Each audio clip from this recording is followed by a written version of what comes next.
آج کی کہانی یہ کہانی ہے اسکاٹ لینڈ کے ایک غریب کسان کی، جو ایک روز کھیتوں کی طرف جا رہا تھا۔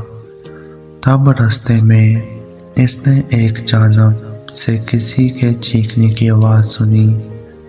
وہ فوراً اس جانب گیا تو اس نے دیکھا کہ ایک بچہ دلدل کے ایک جوہر میں ڈوب رہا ہے۔ کسان نے اسے تسلی دی اور پرسکون کیا، پھر درخت کی ایک شاخ توڑ کر بچے سے کہا، یہ پکڑ لو، میں تمہیں کھینچ لیتا ہوں۔ کچھ دیر کی کوشش کے بعد بچہ باہر نکل آیا۔ کسان نے بچے سے کہا، میرے گھر چلو، میں تمہارے کپڑے صاف کرا دیتا ہوں۔ لیکن بچے نے کہا، میرے والد صاحب انتظار کر رہے ہوں گے، اور یہ کہ بھاگ گیا۔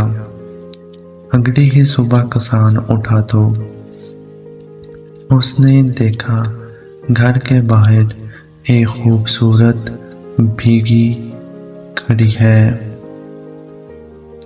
پھر اس بگی میں سے ایک روبدار شخص نمودار ہوا۔ اس نے کسان کا شکریہ ادا کیا اور کہا، میں آپ کو اس کا صلہ دوں گا کیونکہ آپ نے میرے بیٹے کی جان بچائی۔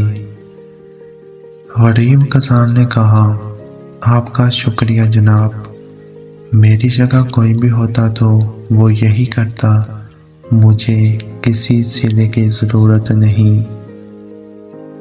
اس رئیس نے بہت اصرار کیا، لیکن کسان نے قبول نہ کیا۔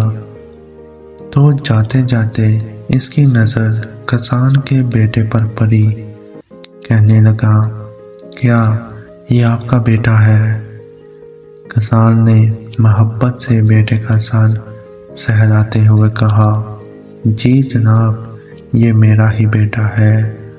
رئیس بولا، چلو ایک کام کرتے ہیں، میں اس کو اپنے ساتھ لندن لے جاتا ہوں، اسے پڑھاتا ہوں۔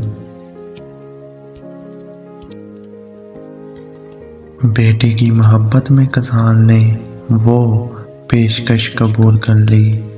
اس کا بیٹا لندن چلا گیا، پڑھنے لگا اور اتنا پڑھا کہ دنیا بھر میں مشہور ہو گیا۔ کیا آپ جانتے ہیں دنیا اسے الیگزینڈر فلیمنگ کے نام سے جانتی ہے؟ جی ہاں، جس نے پینسل ایجاد کی، وہ پینسلیں جس نے کروڑوں لوگوں کی جان بچائی، اور وہ رئیس جس کے بیٹے کو کسان نے دلدل سے نکالا تھا، وہی بیٹا جنگ عظیم سے پہلے ایک بار پھر ہسپتال میں زندگی اور موت کی کشمکش میں تھا، پھر دوبارہ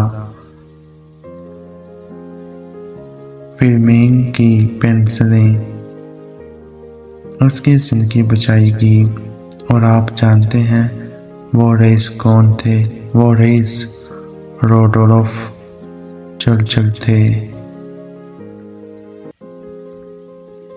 اور ان کا بیٹا وینسٹن چرچل تھا، وہ چرچل جو جنگ عظیم میں برطانیہ کا وزیر اعظم تھا، اور اس نے کہا تھا، بھلائی کا کام کریں کیونکہ بھلائی پلٹ کر آپ کے پاس ہی آتی ہے۔ بظاہر کسان کی طرف سے کی گئی وہ چھوٹی سی بھلائی تھی، لیکن سوچیں اس سے کتنا فائدہ ہوا۔